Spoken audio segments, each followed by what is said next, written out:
It's being taken to stop him and his family using it. Libya is a country not known for financial transparency, so making the link from the country's leader to the millions, if not the billions, he's allegedly tucked away in bank accounts across the world isn't easy. It's a job of connecting the dots. The company which manages Libya's oil wealth, which comes mainly from oil, is the Libyan Investment Authority. It's run by the Prime Minister, who was appointed by Colonel Gaddafi. And of course, it's packed with Gaddafi loyalists. The LIA, well, it owns a number of prime properties around the world, particularly here in London. This is on Oxford Street, the capital's prime shopping area, the building worth around $250 million. Then in the heart of the financial district, close to the Bank of England, the LIA owns this, and it's worth around $190 million.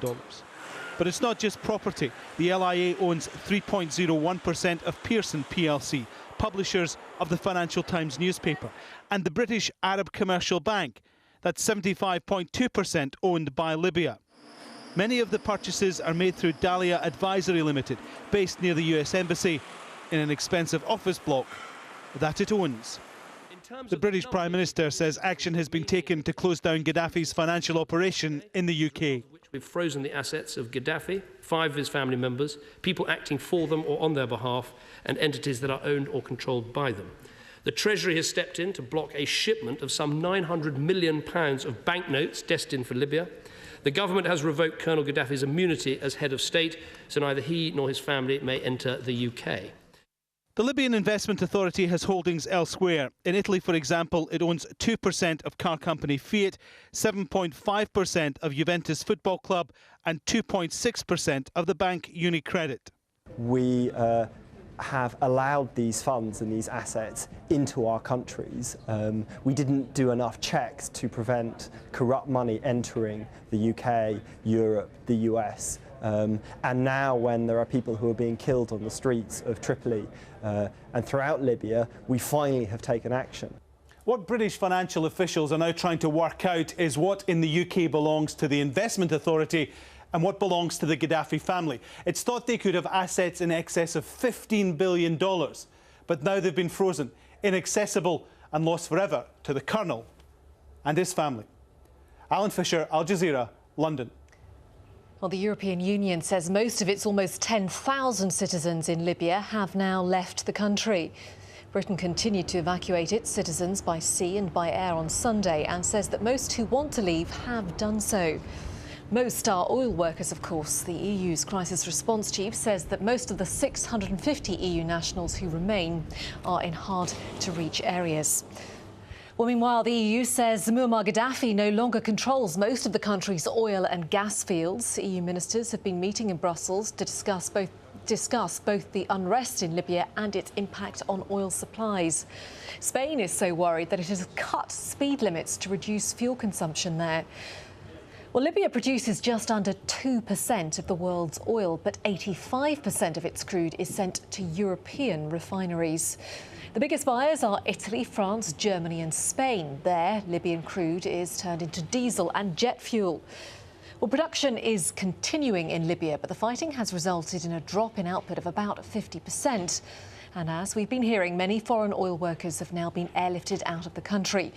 Access is proving a problem as well. The tankers which normally deliver crude to Europe are being told to stay more than 160 kilometres offshore from Libya.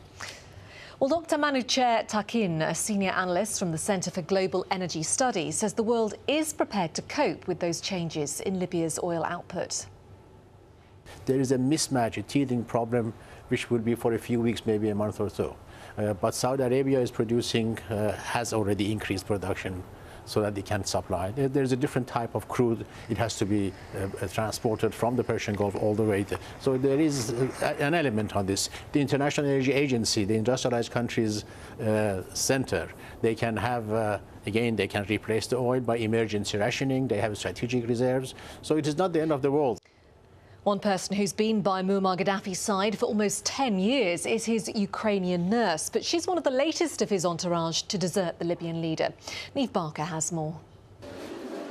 Returning to Ukraine after 9 years at Gaddafi's side, 38-year-old Galina Kolodnitskaya is met by family at Kiev airport. She arrived with hundreds of foreign evacuees. Her story distinctly different from the many others fleeing the violence in Libya. In these undated pictures, Kolodnitskaya stands close to the heart of the Gaddafi regime. She was one of 4 Ukrainian nurses taking care of him. But a US diplomatic cable published by WikiLeaks late last year claimed the Libyan leader was deeply attached to Kolodnitskaya. The cable described her as a voluptuous blonde who always travelled with the Gaddafi as only she knew his routine. It's believed the two may have been romantically involved. Back in Ukraine, Kolodnitskaya is avoiding public attention, all while Gaddafi's leadership teeters precariously. Neve Barker, Al Jazeera, Moscow. Let's bring you some more European news in brief now. And the French Prime Minister François Fillon says he had no choice but to drop the country's foreign minister from his cabinet. Michelle Alliot-Marie was forced to resign from her post during a cabinet shuffle on Sunday. Fillon said she had drawn too much criticism for her links with the ousted Tunisian leader Zine El Abidine Ben Ali. The United Nations has accused Belarus of breaking a ban on selling arms to Côte d'Ivoire. The UN spokesman says Belarus has shipped attack helicopters to the incumbent president, Laurent Gbagbo. Gbagbo has refused to transfer power to Alassane Ouattara, who is internationally recognised as the winner of November's disputed elections. And the British fashion designer John Galliano has been at a police station in Paris over allegations that he made anti-Semitic remarks. Galliano's lawyers say he denies claims that he shouted racist abuse at a couple in a bar in Paris last week. He's been the creative director at the French fashion house Dior for 10 years, but the company has now suspended him. And that is the very latest news from here in Europe. Back now to Doha.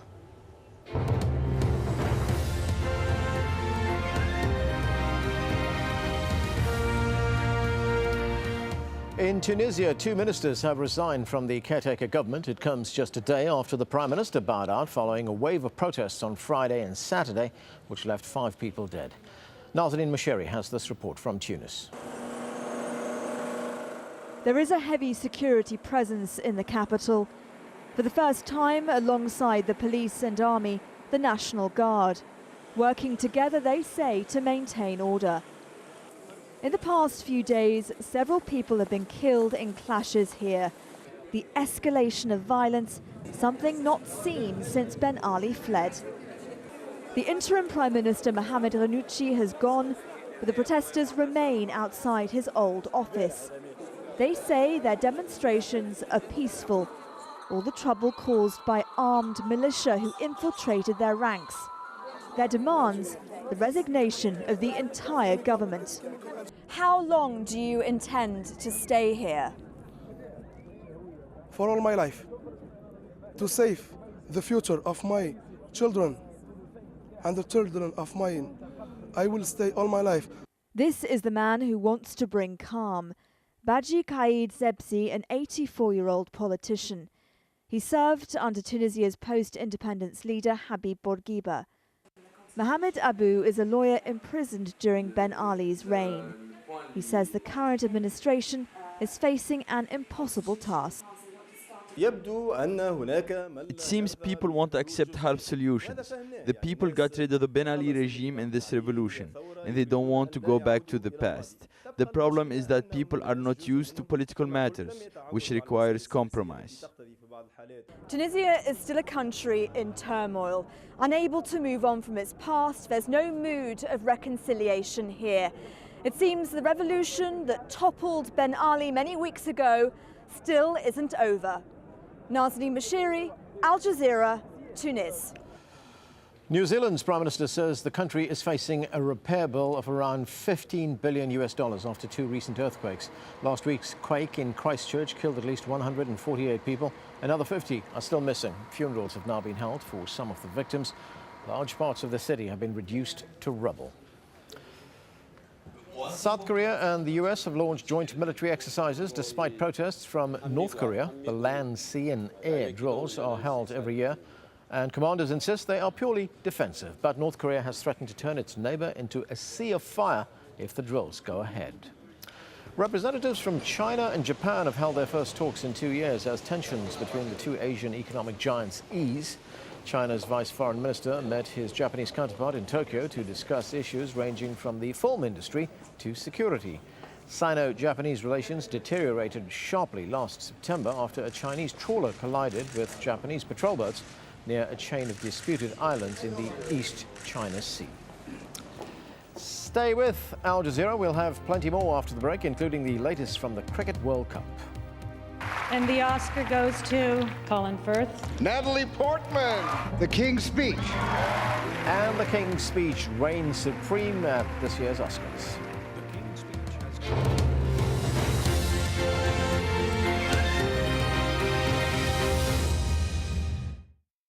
Business Latest is brought to you by Catalum, the most efficient and environmentally friendly aluminium smelter.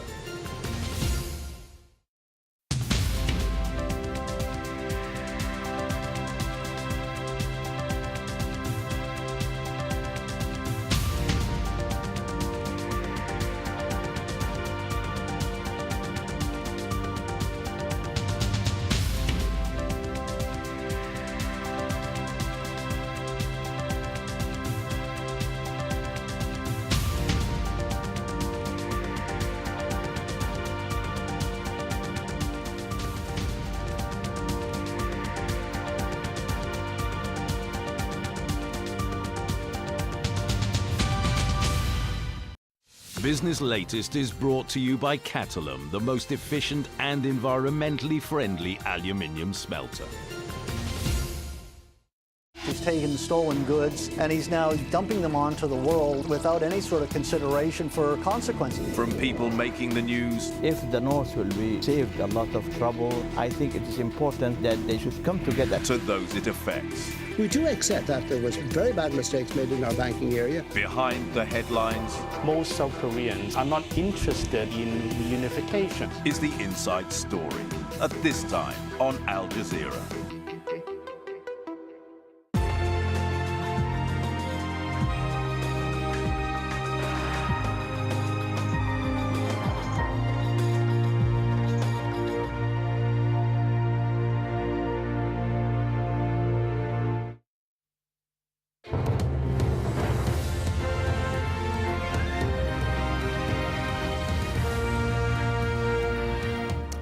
Time right now for sport. Here's Stuart. Yes, thanks, Anand. We'll start at the Cricket World Cup, where West Indies fast bowler Kemar Roach became only the 6th player to take a hat-trick in the tournament's 36-year history. The big moment came in the Windies Group B game against the Netherlands in Nagpur. Rahul Pathak rounds up Monday's action. It's a sign of the poor state of West Indies cricket that the game against the Netherlands was by no means regarded as a foregone conclusion. The Windies' heavy loss to South Africa in the opening match, coupled with the Dutch heroics against England, had some sensing an upset. But the men from the Caribbean can still boast some of the game's most destructive batsmen, and after being sent in Nagpur, they climbed into the Dutch bowling with relish. The highlight was Kieran Pollard's 60 from just 27 balls, as the West Indies reached 330 for 8 from their 50 overs. Netherlands made 292 against England in their last game, but chasing a huge total brings its own kind of pressure. Tom Cooper showed his colleagues how it should be done. Just like that, he would go on to make an unbeaten 55, but then Kemar Roach decided to make his little bit of history.